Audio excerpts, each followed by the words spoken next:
This is a serious video and I want to give a disclaimer. I'm not going to sugarcoat anything.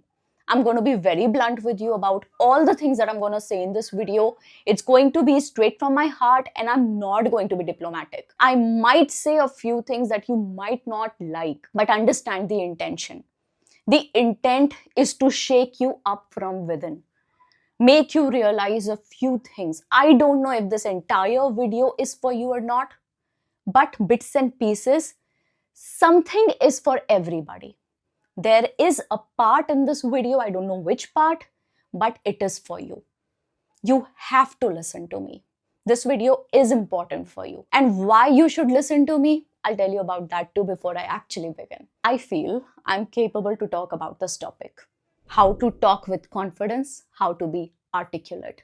Confident and articulate in 2026. Why I can talk about this, I'll tell you. I have been working on myself. I was a very scared, frightened, sweet, innocent, gullible, cute little girl. Somebody who would not be able to speak. She can just sit in the corner, smile, often not daring to speak a word. I have lived those years in my life. Not really proud of them, but yes, my reality. That girl doesn't exist anymore. She's changed. And she's this person now. I can speak to anyone at any time, anywhere. I have that confidence in me. We're not going to talk about my miseries. We're going to be talking about what you've been doing, what you can change, and how 2026 is going to be a defining, career-changing, life-changing year for you. And I'm so excited for that new version of you. See, we're talking about choosing the right words, right? What is right, what is not, to choose between that. Your words are actually nothing but a reflection of your mind, your thoughts. And what are your daily thoughts a product of? Let's quickly talk about that too. The data, inputs. You cannot output high-level ideas if you input low-level media. Second is your physiology, your hardware. Your biology dictates your psychology. A tired, inflamed, or sedentary body produces anxious and reactive thoughts. Conditioning, the operating system of your body. Your past experiences, trauma, repeated habits form the default code of your brain that runs when you aren't paying attention. Lastly, your environment, the network of people. The people you surround yourself with and the physical space you occupy set the baseline for what your brain considers normal and possible. So now we are clear, our words are nothing but our thoughts, translated into words, right? And our thoughts are dependent on these four factors we just spoke about. The data, your physiology, your conditioning, and your environment. Now I will talk about 15 points which I have observed with my own bare eyes people going wrong in. These are 15 things that a lot of good people I truly love and respect, make a mistake with. Okay, these are my observations that I've put down. I have my laptop right here. Okay, and I don't have a script, but I do have pointers so that I do not miss something out. And by the way, before I actually start with point number 1, I have to say something here. If you make a note of minding these 15 things that I'm going to be talking about and how are you going to remember it, you're going to take, I'll probably put it in a PDF. Just check the description of this video. I will leave something there for you, okay? Download that, or maybe just write these 15 points down on a piece of paper and stick it to your cupboard right in front of you where you sleep. Every day in the morning, the first thing that you see should be those 15 points. And I promise you, it's going to bring a massive difference in your overall personality, in the way you speak, in the kind of connections you will build, in the way your career will progress. Next year, this time, life is going to look different. I promise you that. Let's start with point number 1. Humility is knowing your place. Low self-respect is thinking you have no place. Draw a line between humility and low self-respect. I have seen some great people I truly respect making this mistake. You are polite and over humble with people who do not even deserve that. And people mistake your humility for low self-respect. They think that you do not respect yourself, and that is why you come wagging your tail now and then when you see them. It's wrong attitude. Stop lying to yourself. Don't tell yourself that you're a good person. No matter somebody walks all over you, you're going to stay and remain the same. No, because you know what? People are going to walk all over you if you do not show them their place. I'm sorry for saying this. I'm sorry, probably this is not something that you expect from me, and probably never something I've spoken about on this channel. I'm sorry about it. But this is something that I've observed too much, and a mistake, by the way, that I've made myself a lot in my past. I was nice and extremely polite to people who never took my respect and my behavior with them with grace. They thought that I was somebody who was okay with disrespect. And guess what? They kept disrespecting me because they thought it is possible. It was only when I realized that no, my parents did not raise me to be this person, to be this girl who can be disrespected by any XYZ. Humility is knowing your place. But low self-respect means that you think you have no place. Not good for you. And please, sorry about the noise that you're hearing probably in the background. Some kids playing outside. So you get my point? Humility, very good. Keep it. You should be a grounded person. But low self-esteem, no. And by the way, your conscience, your inner person will always tell you when somebody is taking you for granted. I've seen people going after their, I'm really sorry if you mind this. And I'm really sorry if I'm hurting you right now, but somebody has to say it to you. I just want to be that person. I've seen people running after their exes. Exes who would just call them when somebody else has hurt them. So they get a heartbreak and they call you, and you are available for them 1 a.m. in the morning.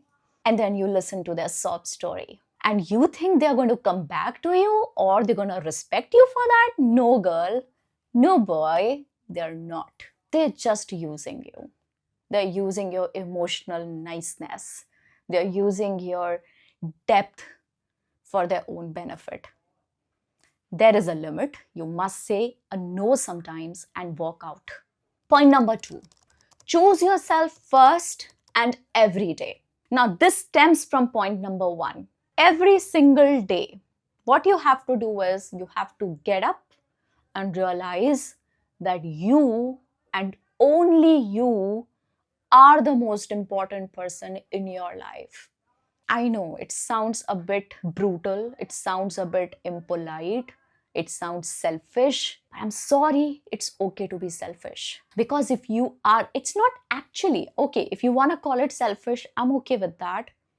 But it's just about drawing a bit of line around you and telling yourself subconsciously, psychologically, every day that, girl, I've got you. I'm there for you. Nobody can hurt you. Stop being that person who cries every day in a corner. I was that person for many, many years of my life. You can see it in my eyes. I'm not lying to you. I've cried a lot. I've cried over people. I've cried over relationships. I've cried over failures. Failures that don't even mean anything to me anymore. I've cried over small losses of money. I don't know what all I've cried over. Something or the other is always going on with everybody. Nobody is 100% happy. And, I read somewhere something that said that what is a life without a little bit of sadness? And it's okay, it means something. Sadness adds depth to your life, when you're longing for something to come true. And then one fine day it actually does come true and you're really happy, celebrating with the people you care about. Yeah, so those days will come in your life too. And have happened in the past, and they will come again. But I'm no more that girl who cries every day. I realized growing up when I was about 28, 29 years old, I remember realizing that you know what, Alina, you've started finding happiness in crying. You're finding solace and calm in crying.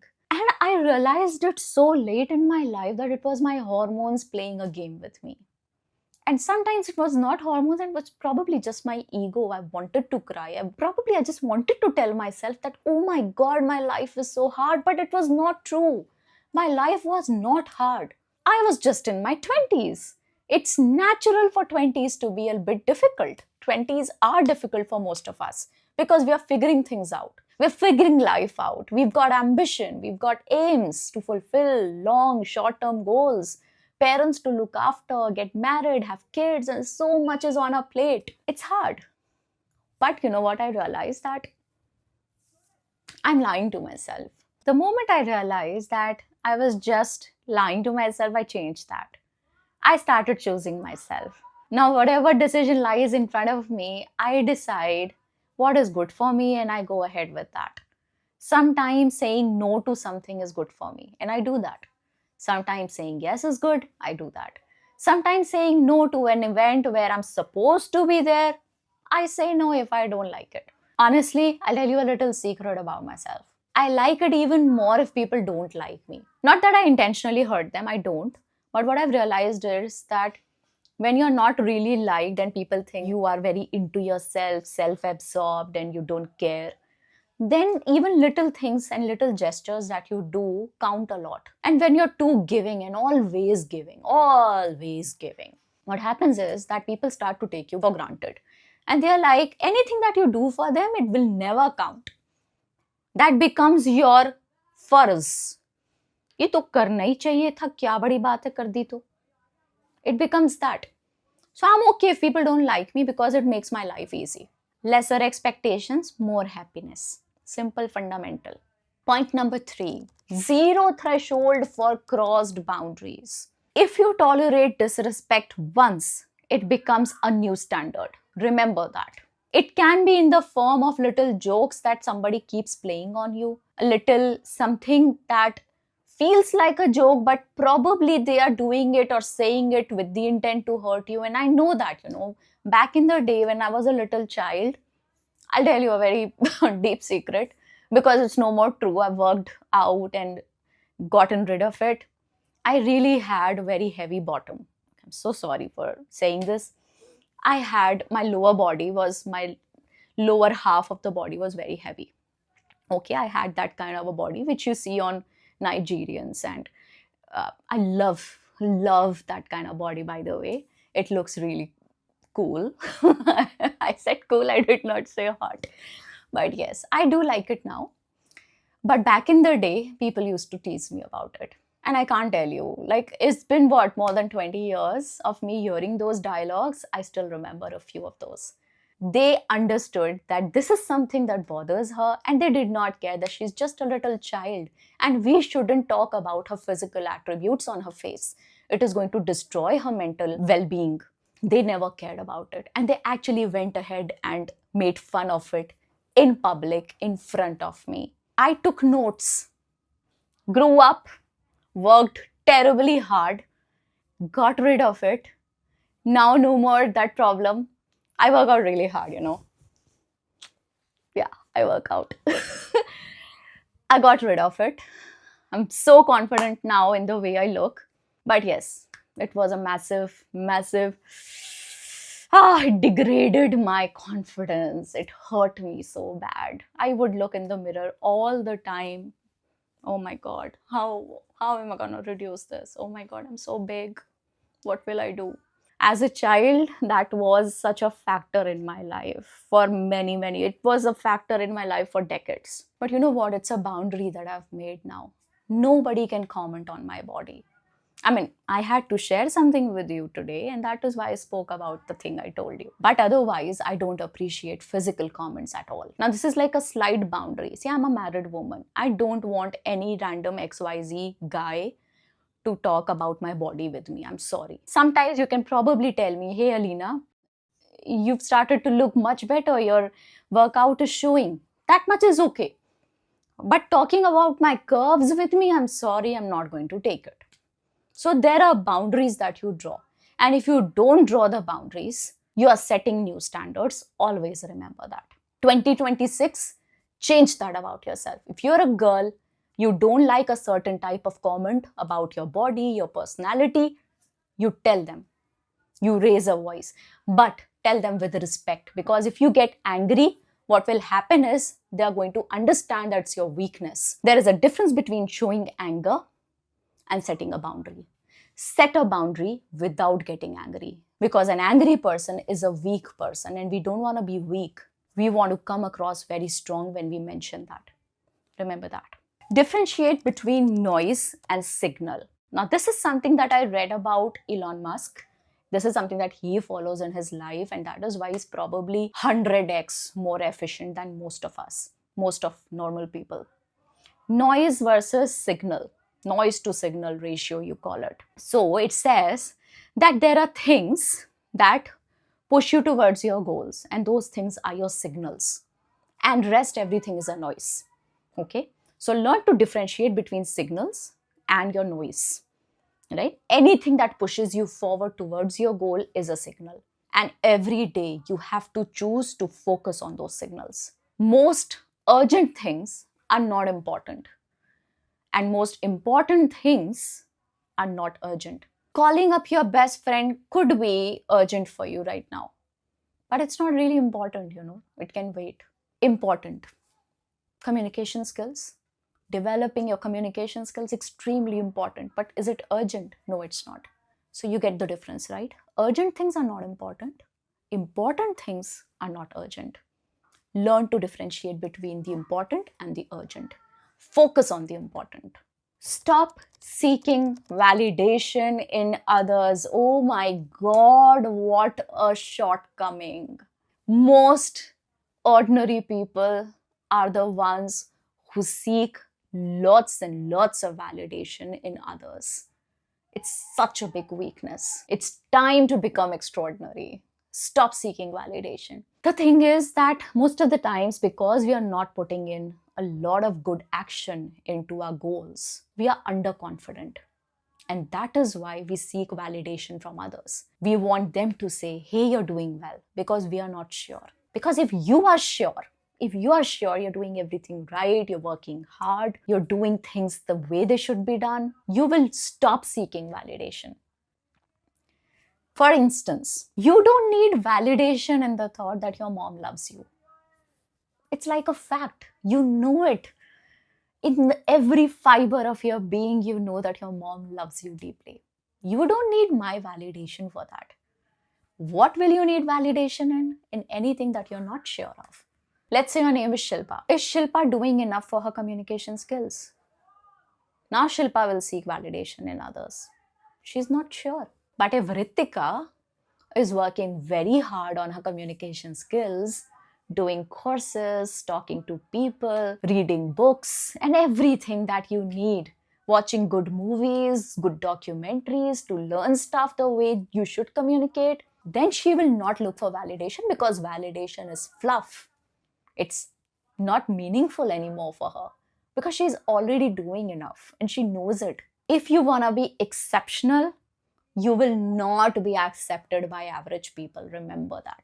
Most successful people, they do things differently, and that is why they are successful, right? Most successful people, just think of anybody, and you're sure that this guy lives his or her day differently from most other people. And when they are doing something differently, the acceptance rate of their behavior will fall.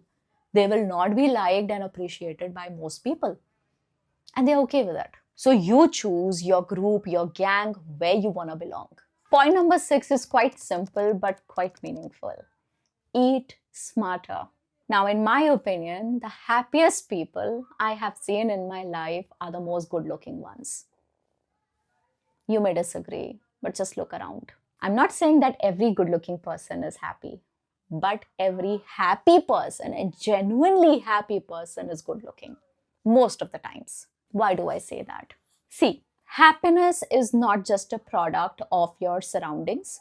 It's also something that you built upon. It's something that you create for yourself. You agree, right? You've seen enough to realize this. I'm sure. You know that happiness is a product of how you feel. It's inbuilt. It's from the inside and not from the outside all the time. Outside also contributes. I'm not denying that. Like, if I will be sitting in Europe somewhere right now in a beautiful scenery, or maybe in mountains of Kashmir, or maybe some beautiful Keralite resort, of course I'll feel differently. Of course I'll feel happy. So surroundings do impact, I agree, but mostly is from inside, right? So what happy people are doing differently is that they are working on what they eat. Now, this is my opinion, and you may choose to differ. You may choose to say, no, ma'am, it doesn't work that way. But I'm telling you, it does, because I am somebody who's been working on what she eats for, I don't know, some 5, 6, 7, 8 years now. I'm very particular about what I eat. I take a lot and lot of protein every single day. I mean, of course, not 100 grams, that's too much, but yes, about 60 to 70 grams of protein every single day. So when you eat something that is good for your body, you feel light, okay? Your gut health is better. You're not burping all day. That's not happening all day. You feel light. I don't know. I don't bloat when I eat proper. My stomach stays inside. I feel more light. I feel more active, more agile. And I think a lot has to do with what I eat. The moment I eat a big chunk of pizza, I don't know why. I don't know if you do feel this way or not. You don't really feel very happy about it. You feel like you've done something wrong to your body. At least that is my case. So even if I buy a pizza, because sometimes I do, I love eating good food. Like, I just went to a movie. I saw the movie alone. I went to PVR and I bought a pizza for myself, and of course I knew I would not be able to eat the whole of it. So what I did was I bought the pizza, I wanted to have it. Margarita is my favorite. But then I did math. And you may think, man, this is too much. This is not living life. A guy, it is living life. It's just my way of living life. I decided how many calories I do on an intake. I did the math. I calculated that I'm okay with 300 to 350 calories from this pizza. And that came to be about 3 pieces. I just ate 3. I got the rest home. Rest, everybody else in my family ate that. Okay, so this is how I manage what I eat. I don't starve myself at all, but my diet is so planned. There are 4 or 5 things that I eat every day, and I never miss those things. And I get about 50 grams of protein from all those 4 or 5 things. Now, it's not about eating protein or eating good food. No, it's about feeling good from what you're eating. There's a very popular quotation by Socrates. It is a shame for a man to grow old without seeing the beauty and strength of which his body is capable. Lovely quotation. I think everybody must realize how nice and easy it is to live with lesser weight. I mean, only if the weight is not because of some health issue, and if it is only because of overeating, you can take care of it. And I'm sure you know it. It's just something that's too hard to do, and that is why you've been avoiding for a very long time. Do it in 2026. You will feel so good about yourself. Your mind will be healthier. Next is define your key habits. What do I mean by habits and defining the habits? I'll tell you. A lot of times, most of our day goes by doing things which are expected of us. There are things that are expected of us. Like if you go to a job, if you have a job, you go to an office, that is expected of you, that you will go to office.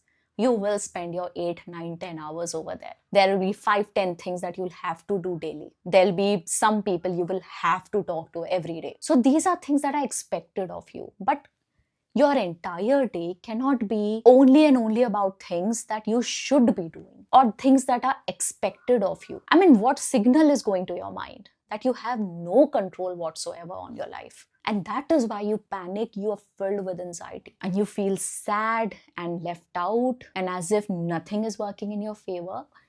I just want you to take a moment and realize every single day, see, every day is a unit of your year, right? Your year is filled with 365 units, which are called 365 days. If every unit is defined by somebody else, of course you have no control over yourself.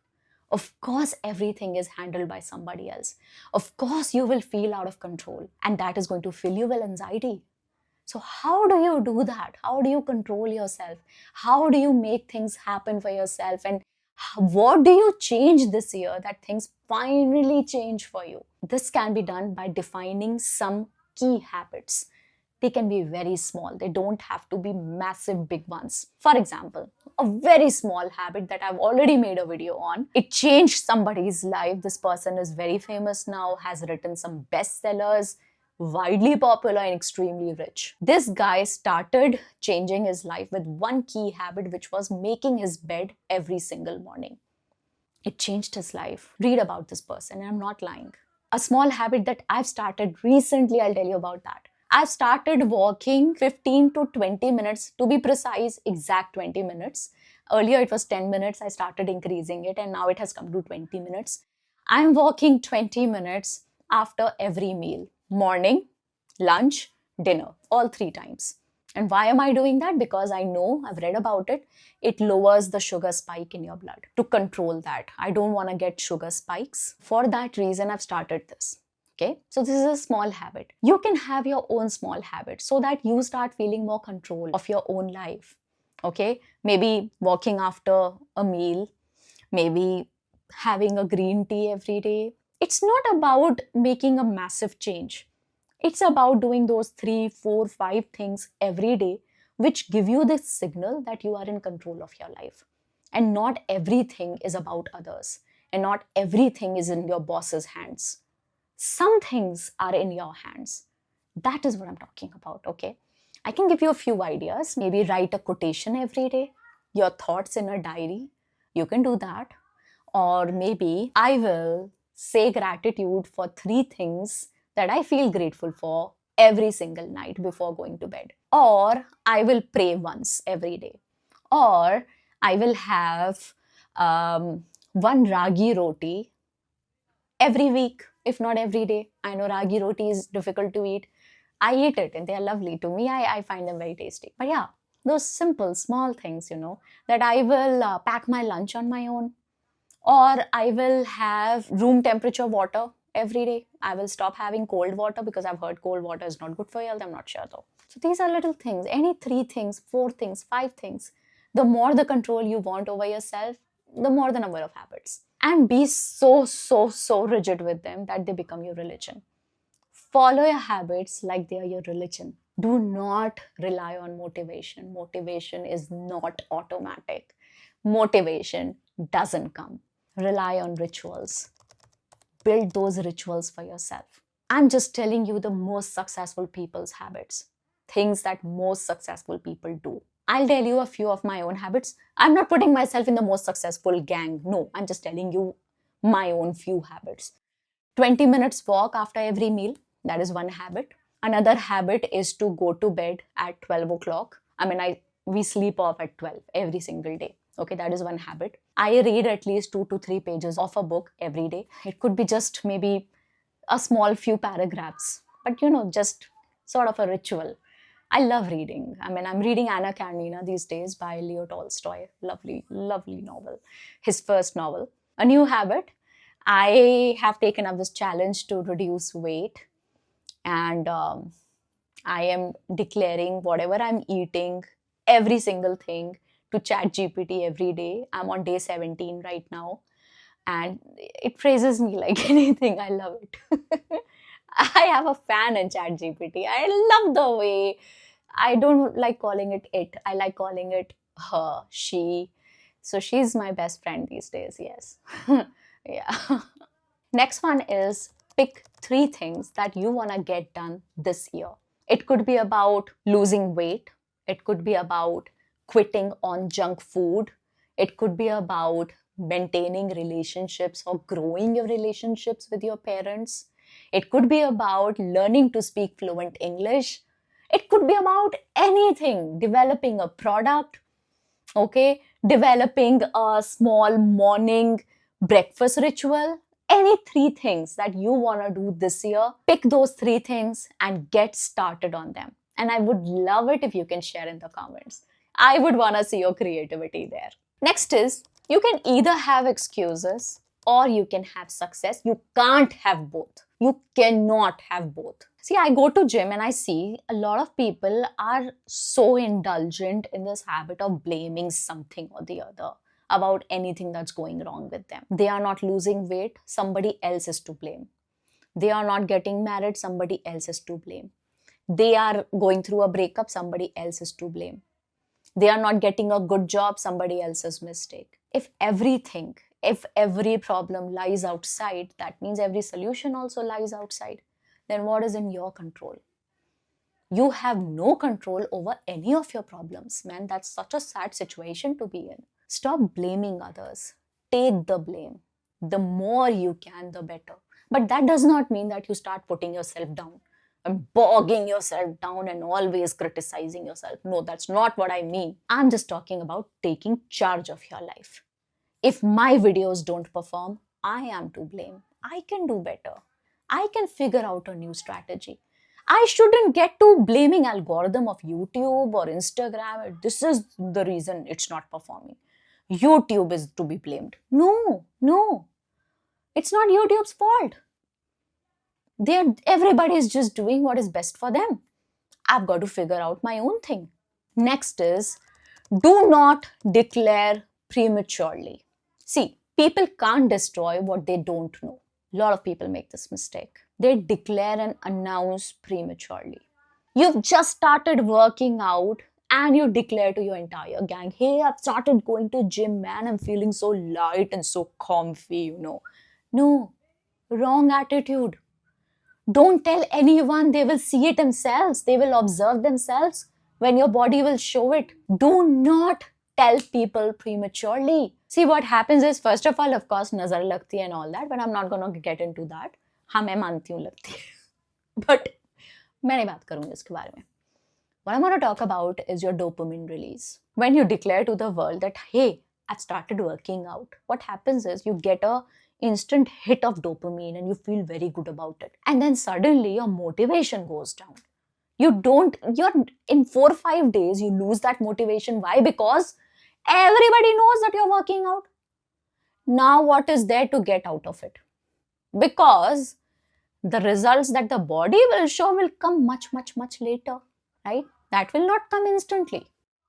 Now that you've told everybody, now there is nothing more new to share with the world. Everything is done. They've started praising you. They already feel great about it. What I feel is that you are doing things for others and you're not very loyal to yourself.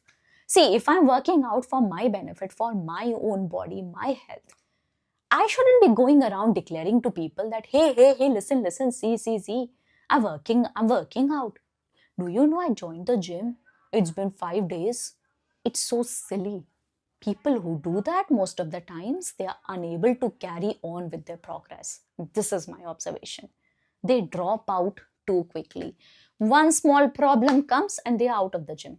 You start to write a book and you tell everybody in your friend circle, hey, I'm writing a new book. 20 pages written.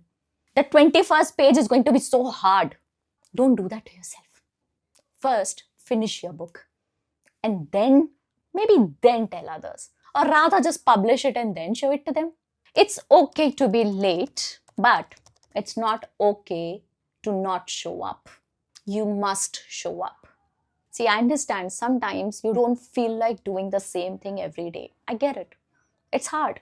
But the rule is to not break the habit for 2 days in a row. Like you don't feel like going on a walk and you've been doing it for last 25 days. Okay, good discipline, motivation. All right, action. You don't feel like doing it today. All right, don't go. It's okay. It's okay to be okay, pamper yourself sometimes. All right. What is not okay is to not go tomorrow again. You must go tomorrow on the walk. All right. Never drop out of a good habit for 2 days in a row. That is where there is a chance that the habit will drop.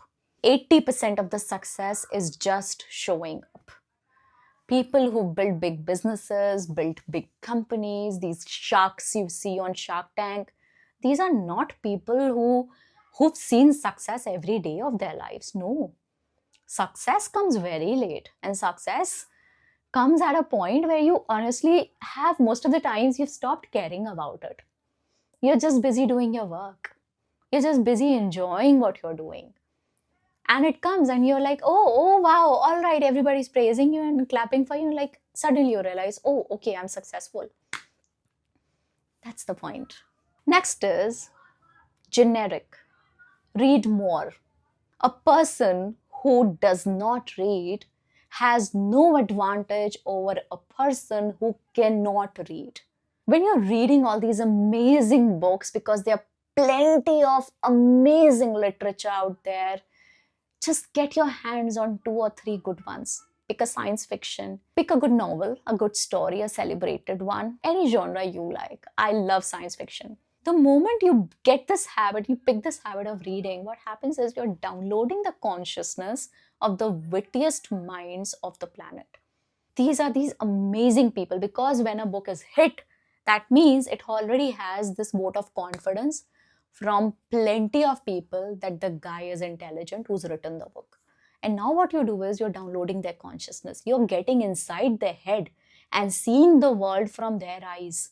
And that is why reading is so important. You will never know the power of reading till the time you actually start reading.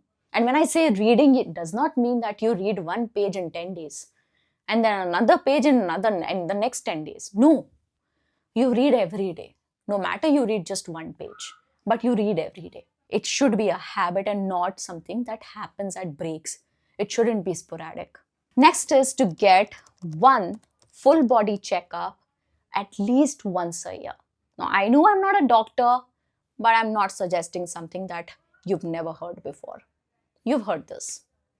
One body checkup every single year. You figure out all these little things like, okay, my cholesterol is up by some 3-4 points, or my sugar is up by a couple of decimals. So you get to know these little things and you can work upon those things. A lot of things that are probably going on in your body right now, your immune system is already handling it and very well, and that is why you do not know that something is going on inside. But there is a point where immune system might fall short, and that is where your reports are going to help you.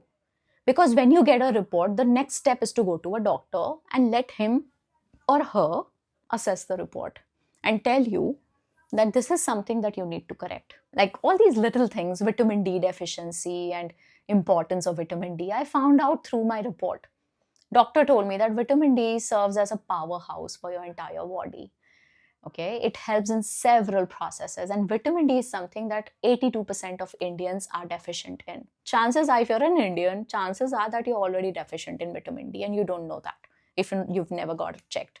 Vitamin D, B12, these are common deficiencies in Indians. Little things, you figure out through these reports. You probably may not be able to sleep well, and the reason probably lies in just a bit of deficiency in magnesium, and you do not know that. We keep thinking, oh, I'm too stressed and that is why this is happening to me. But probably the reason lies in science. You never know. Stop self-diagnosing. Another point is this year, this new year, you have to develop an ability to not react to outrage. Make this your superpower. I know it's hard, but imagine a scenario where you start laughing at the things that used to make you angry. Imagine the kind of power it brings along. I'm telling you, you win most of the battles when you smile and fight them rather than when you get angry and you're shouting and you show the weakest side of your personality. You lose those battles. You lose those arguments. It is best to develop a personality that is very hard to get out of calm. Okay? Like still water. Just try and be as still as you can. People will recognize that superpower in you and they will approach you and ask you, what is it you are doing differently? How are you so calm? How are you handling things so differently now? This is this aura that comes along with being calm. Nobody should have the remote control to your emotions. Keep that remote control in your hand. Next is curate your digital diet. We are filled with digital media, social media, and God knows what all. We are always looking at some screen, right? Your algorithm is your worldview. Train it to show you growth and not garbage. Whatever you start to view more, the algorithm gets a signal, and you're very aware of that now. I mean, earlier I was a creator, I probably knew more because I was working and dealing with algorithms. But now everybody knows. Nobody knows more than anybody else. Everybody knows how algorithms work. Everybody is aware. So you know whatever you will consume more will be shown to you more. Right? So start choosing the right kind of content pieces. Like, I have always felt that by just looking at somebody's feed, okay, you open their Instagram app and you see their feed, there's so much you can find out about them. Whether this person is into cars or into babies, or is this person about to get married? There's so much they disclose through their feed. Like, if you see my feed, oh, my phone is on. Otherwise, I would have shown you. My feed is filled with babies. I love watching baby videos, watching science. There is this channel, Space in Nutshell. Then I follow a few good news channels also. Although I'm not really much into news, but they bring interesting content of space and history and stuff. I'm really interested in history, science, astronomy, not astrology, astronomy. Okay, planets and stuff, and suns and stuff. Okay, so these are the things that are mostly shown to me. Then once in a while I do get some dance videos, because there are too many on Instagram. I think I'm not interested in watching people dance, but they're still shown. Anyway, so this was it. 15 points. Tell me which of these 2 or 3 hit you the hardest, and are the ones that you're going to be working on in 2026. I wish you the luck and the strength, courage to deal with it, because it's not going to be hard. It's going to shatter you, sometimes kill you, and stop you with all its power. But if you're strong enough, you will get out of it. It is the people who are most disciplined that succeed the most in life. You keep doing the things that you've been doing the way you were doing, and you will keep getting the same results again and again and again. If you want to get something different, you've got to do things differently. That's it from my end. I'm signing off. Thank you very much for watching me till the end, for watching this video. I hope this video helps you. Share it with somebody you care about and you feel can benefit from this video. I think the purpose of this video will be solved. To stay connected with me, subscribe to my channel and press the bell icon so that you don't miss an update. I feel so nice recording this one. Thank you. I wish you a great new year ahead. Okay, bye-bye. Take care.